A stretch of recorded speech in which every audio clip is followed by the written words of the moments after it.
Agora, a Bíblia lida e explicada com Alain Amorim. Para quem quer ouvir a Palavra de Deus de forma simples e compreensível. Olá, querido ouvinte, querida ouvinte. Estamos de volta com mais um programa, a Bíblia lida e explicada. Eu sou o pastor Alain Amorim. Nós continuamos hoje no nosso estudo no Evangelho de Marcos, iniciando mais um capítulo, dessa vez o capítulo 4. Então eu quero convidar você a abrir a sua Bíblia no Evangelho de Marcos, capítulo 4. Nós vamos ler dos versículos 1 ao 9.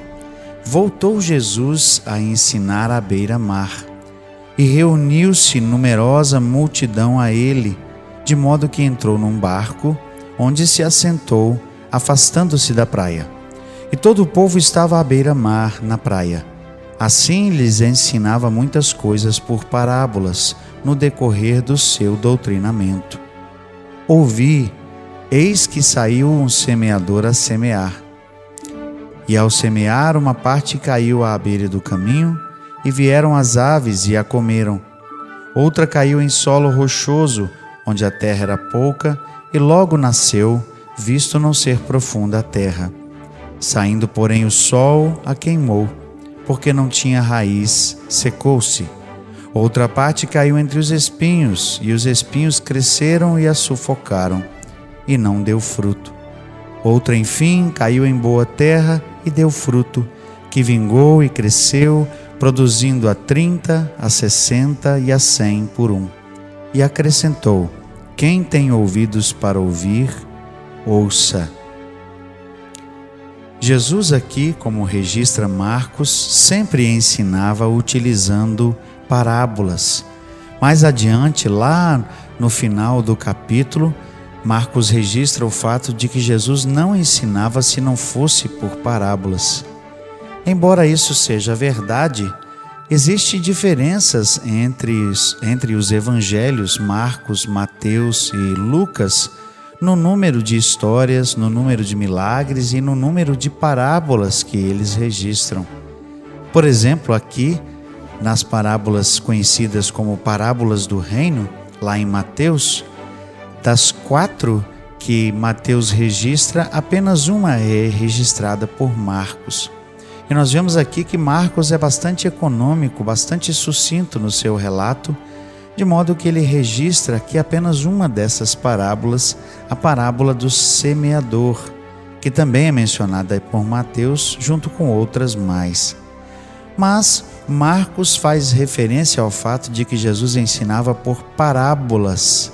Então, certamente, por algum motivo próprio, ele registrou apenas uma dessas parábolas, ao invés de todas.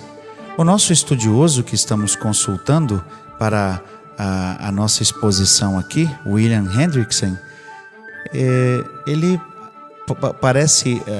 tem a opinião de que Marcos estava escrevendo para os romanos. Isso é verdade.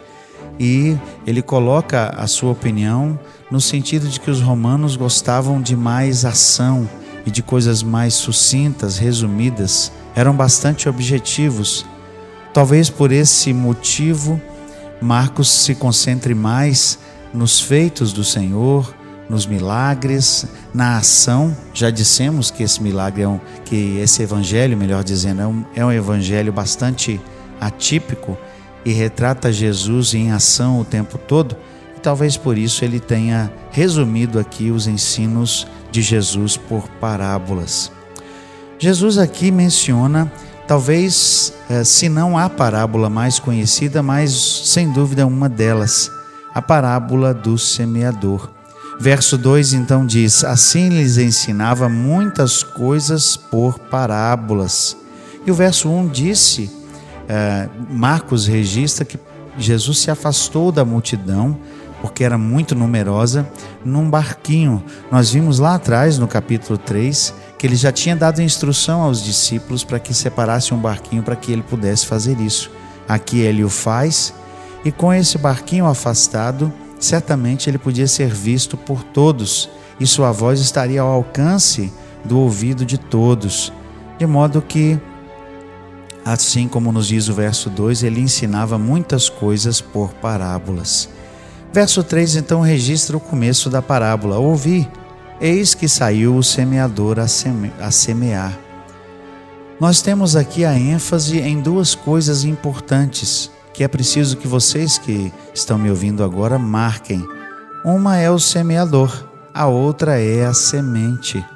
Parece simples, e Jesus certamente estava aqui mencionando algo que era comum naquela época, mas para nós é marcante para que entendamos o sentido da mensagem que Jesus quer trazer. Ele ensinava por parábolas, e daqui a pouco nós vamos saber por que ele fazia isso. Algumas pessoas entendiam pelo menos o sentido próprio da história, porque ele usava coisas comuns, e aqui ele usa a semeadura, algo que era comum na Israel que tinha uma base agrária de sua economia. Mas, como toda parábola que Jesus ensina, há um sentido profundo, especial e espiritual que não é tão aparente e que às vezes Jesus precisa explicar até mesmo para os seus discípulos, como nós veremos que é o caso. O semeador então saiu a semear. Verso 4, e ao semear uma parte caiu à beira do caminho e vieram as aves e a comeram. Como era comum naquela época, bem diferente do que nós temos hoje, dos nossos modernos campos com semeadoras automáticas, com máquinas que aram o terreno e que semeiam diretamente e pontualmente no lugar marcado. Naquele tempo o semeador semeava com as mãos. E como era também bastante comum, ao semear, ele jogava as sementes ao ar e parte delas caía, como diz o texto aqui, à beira do caminho.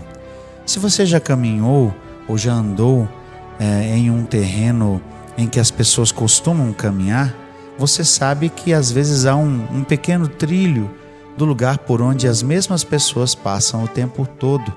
E naquele trecho, por exemplo, se for de grama, a grama até mesmo nem nasce. Há um caminho feito de chão batido e você sabe que naquele lugar geralmente fica mais resistente à água, não é? Fica um lugar marcado. E justamente porque as sementes caíram num lugar como esse, elas imediatamente são alvo fácil das aves. Veja então o que diz o restante do verso. Vieram as aves e a comeram. As sementes caíram, talvez nem por intenção do semeador, ou seja, ele não jogou de propósito ali naquela parte do caminho, mas elas caíram e logo as aves se fartaram daquelas sementes. Verso 5 diz assim, outra parte, subentendido, caiu em solo rochoso, onde a terra era pouca e logo nasceu, visto não ser profunda a terra. Como era também bastante comum naquela região da Palestina, o solo era um solo parcialmente rochoso. Qual é a característica desse solo? Ela tem uma porção de terra pequena, rasa, superficial, que permite que a semente logo germine, como diz o texto aqui, logo nasceu, mas a terra não é profunda. Qual é o problema de uma terra que não é profunda? Na verdade, são dois problemas, um em decorrência do outro. O primeiro problema é que essa terra ela não guarda umidade, porque ela é rasa, logo o sol sai e seca a umidade ou a pouca umidade de uma chuva que incida sobre aquele solo. E o segundo problema decorrente desse é que, como a terra não é profunda, as raízes não podem alcançar a parte do solo mais profunda para tirar os nutrientes e a água que ela precisa. Ou seja, a semente logo germina, mas não há raiz profunda para que aquela planta se desenvolva. E, justamente como nos diz o verso 6, saindo, porém, o sol a queimou porque não tinha raiz e secou-se. Ou seja, uma semente que cai num terreno assim, Logo, logo, pela pouca umidade, ela germina, mas devido ao calor do sol, logo assim que ela cresce um pouquinho, ela se seca porque não tem raiz e não tem como se sustentar diante do calor escaldante do sol. O verso 7 diz que outra parte caiu entre os espinhos, que cresceram e a sufocaram, melhor dizendo, e não deu fruto. Aqui, como nos diz William Hendrickson, nada cresce mais rápido que aquilo que não desejamos. Num solo como esse, as ervas daninhas crescem mais rápido e elas sufocam a semente boa, que demora um pouquinho mais de crescer, não é? E logo, infelizmente, ela não frutifica, ela não cresce, ela não dá fruto. E por fim, verso 8 diz: outra, enfim, caiu em boa terra e deu fruto, que vingou e cresceu, produzindo a 30, a 60 e a 100 por um. E acrescentou Jesus: quem tem ouvidos para ouvir, ouça.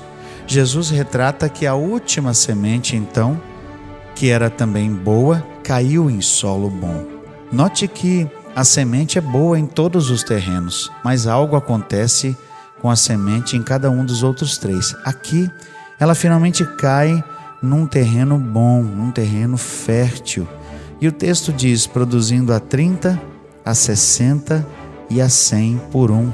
Lembrando o fato de que muitas vezes uma mesma semente, uma mesma árvore pode produzir mais fruto que outra, não é? É óbvio que aqui Jesus destaca o fato de que todas as sementes frutificaram nesse terreno, ou seja, todas elas produziram fruto, mas aparentemente umas produziram mais fruto que as outras. E aí Jesus abre a porta, convidando aqueles que o ouviram ao sentido ou a aprofundar-se naquilo que estavam ouvindo, não é? E a contemplar um sentido espiritual. Por isso ele diz: quem tem ouvidos para ouvir, ouça. Nós vamos continuar o nosso estudo desse trecho e ouvir a explicação dessa parábola no nosso próximo encontro. Até lá, que Deus abençoe a sua vida. Acesse agora nossa plataforma e baixe os podcasts www.rede316.com.br. A Bíblia lida e explicada com Alain Amorim.